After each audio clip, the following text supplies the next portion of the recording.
আসসালামু আলাইকুম, কেমন আছেন সবাই? আশা করি ভালো আছেন। এই শীতে তো ভালো থাকারই মতো, যেহেতু শীতে অনেক ভালো ভালো সবজি আমরা পেয়ে থাকি, তাই ভালো থাকার মতোই। যাই হোক, আমি আজকে একটা চিকেন নিয়েছি দেশি, সাথে হচ্ছে নতুন আলু দিয়ে ঝোল করব। তো চিকেনটা সুন্দর করে ধুয়ে আলুগুলো কেটে নিয়েছি।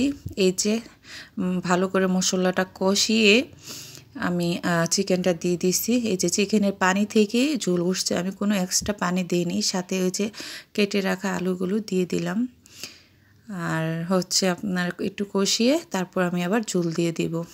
আলুটা ভালো করে কষাতে হবে মাংসটার সাথে।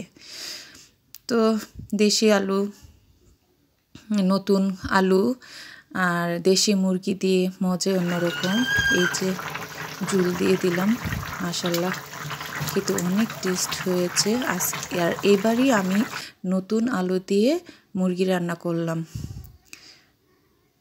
ভালো লাগলে লাইক, কমেন্ট, শেয়ার করবেন প্লিজ।